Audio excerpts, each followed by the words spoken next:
All right, so we're going to move over to the main part of the seminar, which is equity, which is personally my favorite.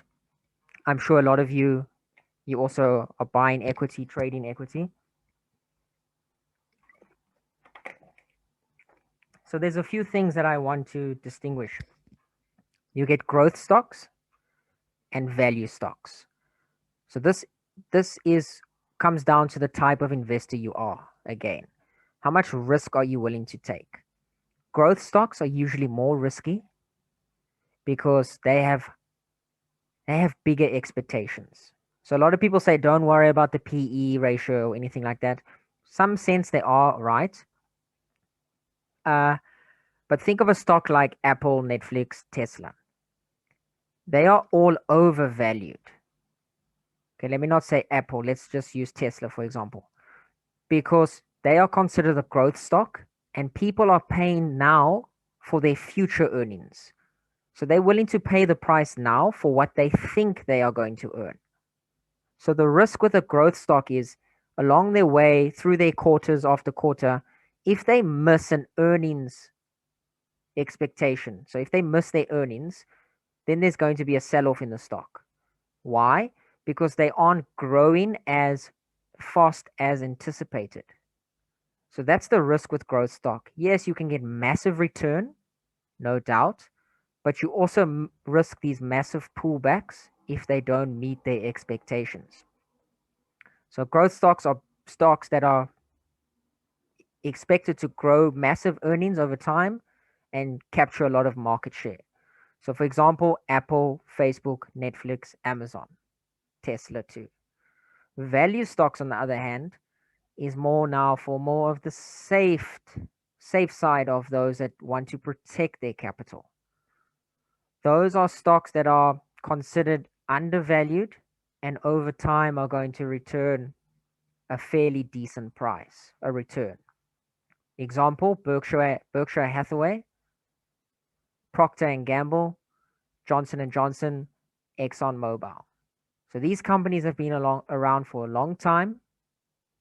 And in the markets, we also go through these cycles. We go through growth stocks, cylinder stocks. So you'll see these great rotations happening. Now, it's almost impossible to time, but you can see them. You'll see a period where growth stocks are just shining and they're going up. And then the smart money will go to value stocks, anticipating that some of those growth stocks won't reach or won't actually get the expected returnings that have been projected. And then they go through a period of deleveraging, going down in price. And then value stocks have their time to shine. So again, you want to understand your goals, the type of investor you are, and you ultimately want to have the balanced portfolio. The ultimate goal is to grow faster than inflation because you don't want to lose that purchasing power on your money. Now, equity, you also get individual shares and index investing. Again, it's going to come down to your risk appetite. Individual shares are going to return, if you pick the right one, are going to return higher percentage returns than index investing. So more risk, individual stocks, less risk with index investing. So again, identify who you are, what financial goal you have, and your long-term vision. Individual shares are single stocks, higher reward, higher risk. It's a liquid market, meaning I can get in and out quickly.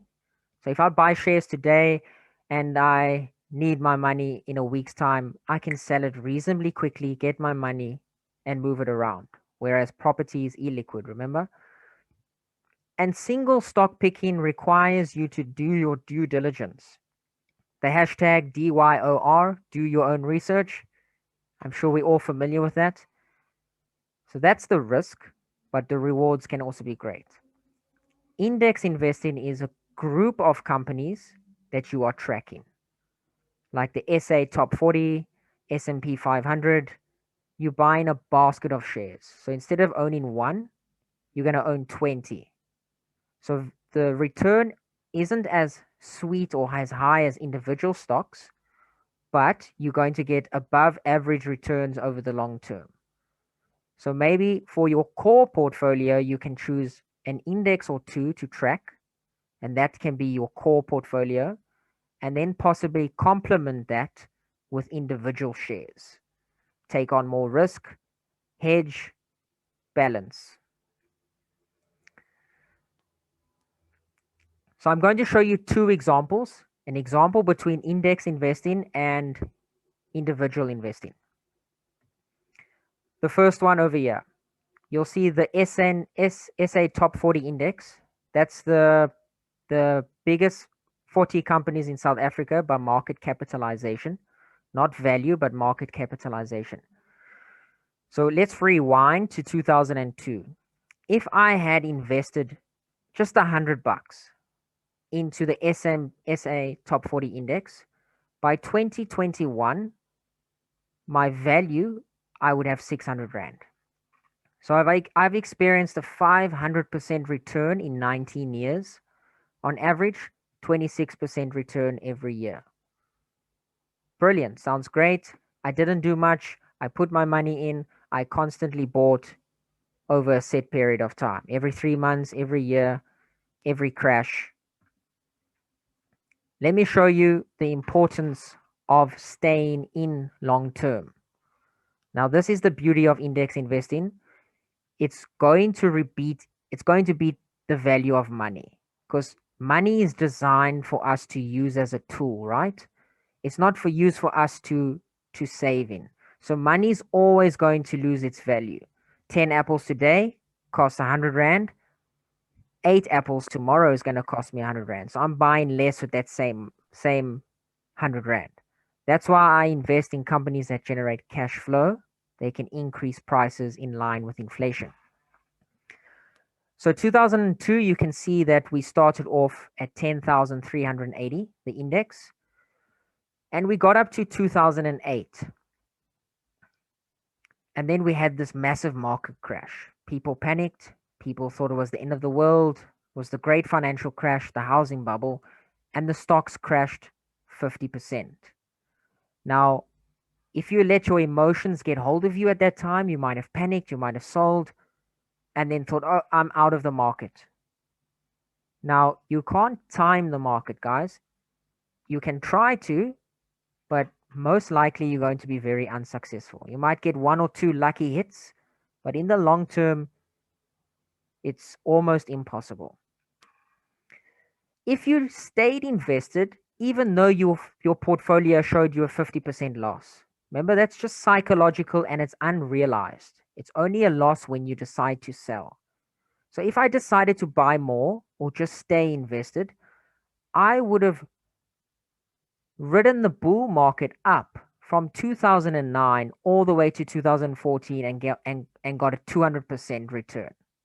So in 5 years, I would have doubled my money twice. And it only took about 2 years after the crash just to break even. So it's showing you the power of staying invested, buying the dips. Okay, I'm not saying go and buy every dip, because you might be in a terrible company and you think, oh, when the price goes down, I must buy more. But index investing is for those that want to be safe long term. You'll see from 2014, we moved sideways. South Africa's economy flatlined. There wasn't growth. People didn't want to invest in the economy.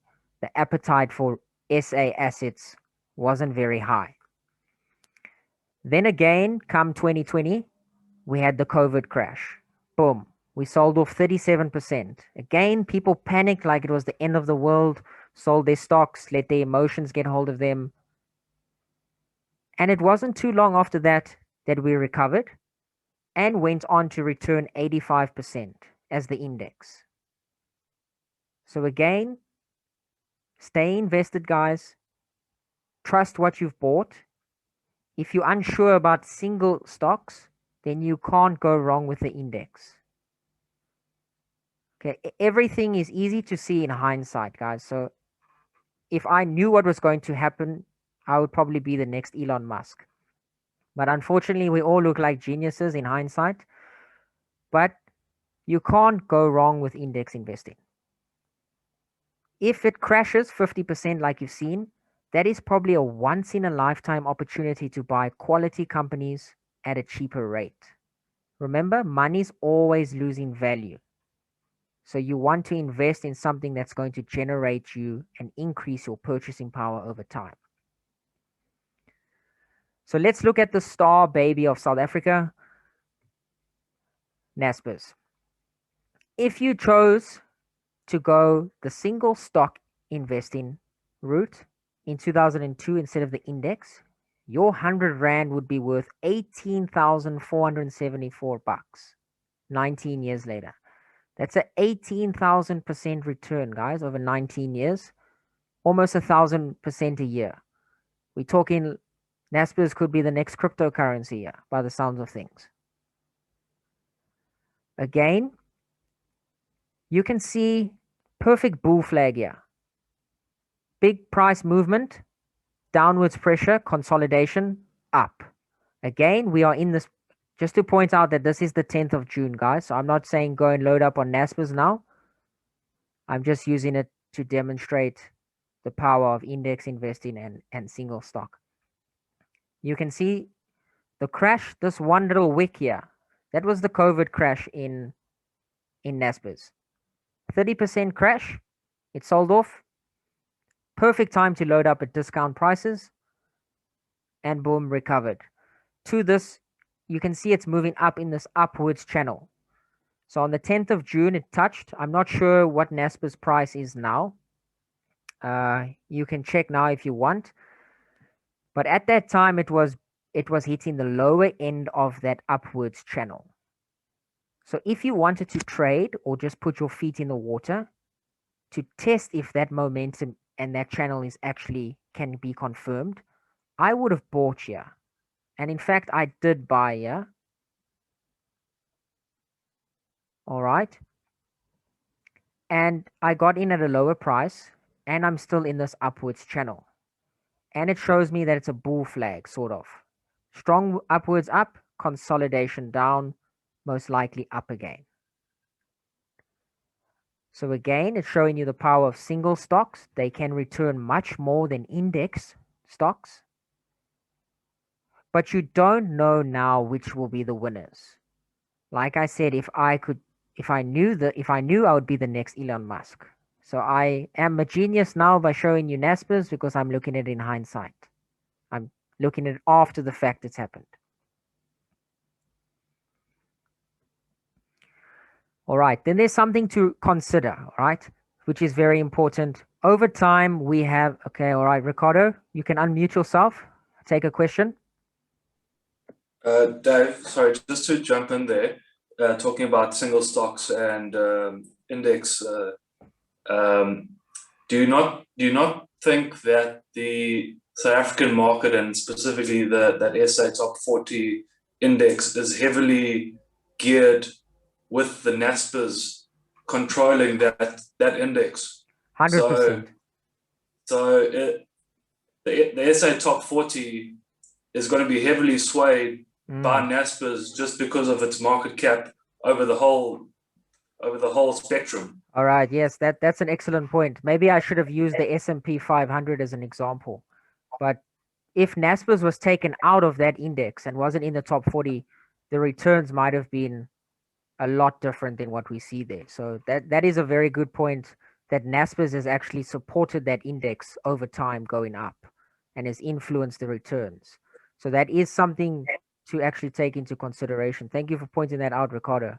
That was actually a brilliant observation that. So for the rest of you that wanted to understand what Ricardo is saying, he's saying we have think of an ETF provider. They will allocate certain amount of money towards a stock and track an index. And Naspers' influence on that index actually was the reason that it returned so much over that time. So if you took Naspers out, the return of the SA Top 40 index might have not been as great as what I showed you. So you have to look at the weighting of companies in an index too, and see how much influence a single company has on the index overall. So an excellent point there. Thank you, Ricardo. Another thing I want to get into is I did say you need to have offshore exposure and local exposure. All right, Sanele, you can unmute yourself. Okay. Good evening, guys. So I just wanted to ask around, so when investing in indexes, so I just wanted to understand something around, the total, they call it the TER, the cost total expense of ratio. actually investing. Yes, yeah. So what would you recommend in terms of the a more manageable or a more favorable, cost of managing that index? Okay. Like for instance, some writers, they would normally recommend something around 0.25 to 0.75. So what would you recommend? Okay, that's an excellent question. Thank you. So obviously one thing you want to take into consideration are the fees. Now, if the provider, the ETF provider, the person who is basically managing that ETF is delivering excessive returns for you, then paying a higher price is acceptable. But you need to watch, because they might not be even making returns for you and you're getting charged fees. So you're going to lose money. But back to your question, Sanele, what is an acceptable rate? I think the rate that you gave me, 0.7, anything lower than that, I'm willing to go into it, because it's such a competitive market that these providers have to actually offer competitive rates, especially if they're tracking the same index. Why am I going to go to someone that's tracking the same index but charging a total expense ratio of 1% when someone's offering 0.4%? So you definitely have to consider how much the TER is, the TER, I think is how you say it, because that will influence your returns over the long term. The lower the better, of course, but then you also have to look at the performance of the fund. Look at their asset allocation, what their historical returns are, if it's in line with what you want to receive over that time. And if you happy at paying 1% a premium because maybe they're returning you 40% a year for the last 10 years, then it's not a bad thing. But if the returns are below average, not climbing, then they don't deserve to charge that premium. So it comes down to you and your base, your research on how you manage your money, who's managing it for you, where you invest in it, and if you are happy with the returns. And so okay, I hope great. that, yeah. Of course, thank you. And I think I'm liking the fact that you are not just looking at only the fees, but also the performance, because I am I'm a cheapskate. I call myself that. I'm a cheapskate. I like cheap things. So previously, I would look at the fees only and not compare it to the performance. I think I really like and I appreciate your response, because now I would factor in the performance as well. Thank you so much. No problem. I'm glad I can help. Sure. So yeah, if their performance is good, then you can charge a premium. It's like if you're selling a product, if it's good, you can charge a higher price, but I'm not going to charge a higher price for an inferior product. So let's just take it back one step quickly to the returns from the index and NASPA's returns. The one had 18%, the other had 500%. Now that is local returns. Now remember, the long-term trend of the rand is devaluation. It's been going down. That means that's inflation. That's us losing purchasing power in dollar terms. So if I want to go on a holiday or buy something in dollars, it's going to cost me more because my currency is weakening. So although I've experienced a 500% return in local terms or 18% in local terms, I need to consider how much the rand has depreciated in that time. And if you look 2002, when I did it, it was in June. That's the data that I started with. 12.50 was the June price, but I took an average of 10 rand 50 for the year in 2002. And 2021, our current year up to June, I'm working with an average of 14.50. So in that time, the ZAR has depreciated 27.5%. So you've actually become poorer in dollar terms because you can buy less corn, for example, less gold, go on holiday, spend less money. The US dollar has appreciated by 38% against the rand. So again, look at the graph. We see we go through these cycles. It's cyclical. It's in line with commodity prices and how commodities swing too. So we'll go through these periods of a weakening phase, and then the rand will strengthen. Weakening, strengthen, weakening, strengthen. And the trend is your friend. Most likely the rand is going to continually to weaken. And we're in the stage of now it actually strengthening. Now, how far we go depends on many things. If the economy is proving how the US dollar is relative to other countries, if commodity prices continue to rise. But based on data, the rand will weaken over time. So you need to have local exposure, definitely, for your local costs, and you need offshore exposure to protect you from that devaluation. Now, if I wanted to work out the real return of my investment, I can use this formula. So although I'm investing in SA, for example, but I have the currency devaluation risk. So if we look at the SA top 40, they return 500%, excuse me, over 19 years. But the rand experienced, let's say, 27% depreciation in that time. So I use the formula. I've put it there. You can take a picture of it. Y is the equity return that I've experienced. So the SA top 40 gave me 50%. And Z is the return on currency.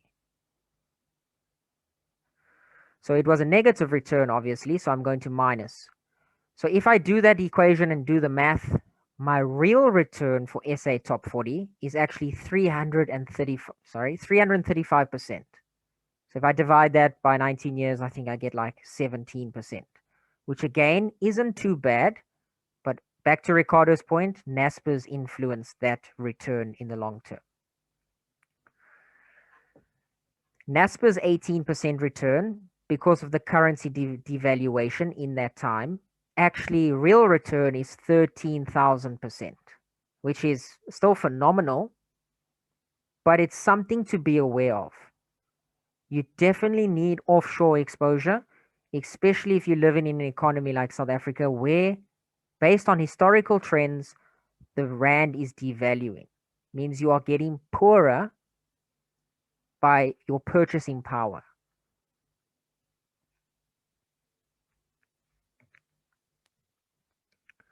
So being invested, we always hear about compound interest. All right. Stay in the long term.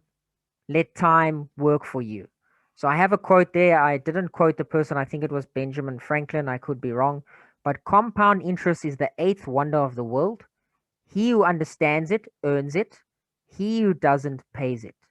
Simply that means if you're an investor, you're going to benefit from compound interest over time.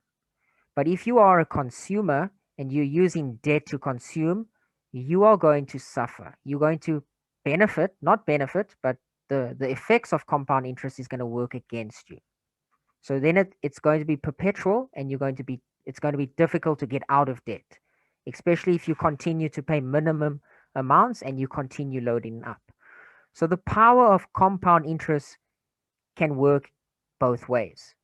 We obviously want it to work for us in the long term.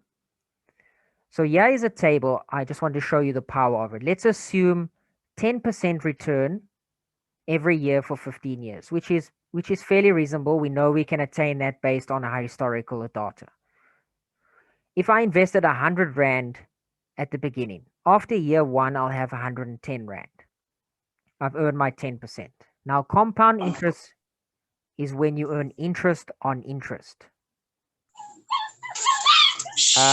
Those that joined, if you can just mute your microphone for me, please, I would appreciate that. And welcome. Thank you. So you'll see that after the 7th year, I've effectively doubled my money. Okay, so there's a thing that you can use. It's called the rule of 72.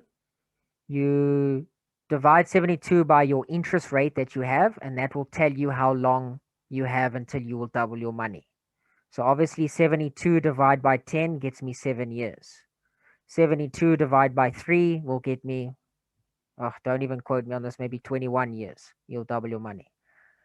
So take 72, you divide it by your current interest rate, and that's how long it will take you to double your money. Now you'll see the power of compound interest right here visually for you. After the 7th year, I've doubled my money.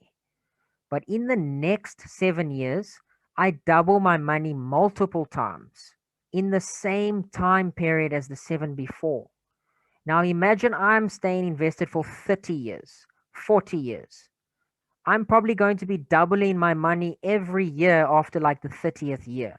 Okay, I haven't done the math. I don't have it in front of me here, but I'm just demonstrating and showing you that the power of compound interest works for you if you are able to stay in it long term.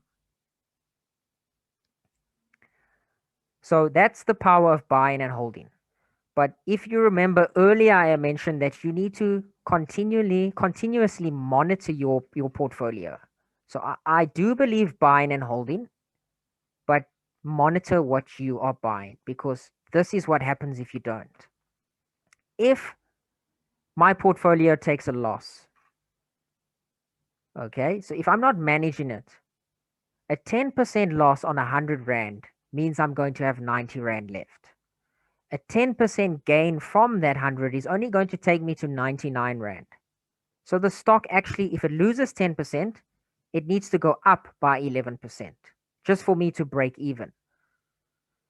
So this comes down to your strategy, managing risk, understanding how much you are willing to risk as an investor, and continuously monitoring your strategies and your portfolio. Just look at a 50% loss. On 100 Rand, you're going to be left with the 50 bucks.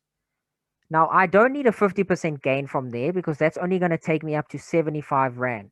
I'm still 25% in the red. So if my share has dropped by 50%, I need 100% return just to break even. So the important thing here is to know when to cut your losses. Don't become emotionally attached to a share because you think, okay, MTN, I use it every day. It's my baby. There's no way I'm going to sell it. If circumstances change, fundamentals change, the economy change, management has changed, cut your losses. Rather lose 30% than 80%. So don't become attached to your investments. Just look at 90% loss. You need a 900% return. Basically, you need to find yourself a Naspers. You're picking a needle in a haystack here. So manage risk.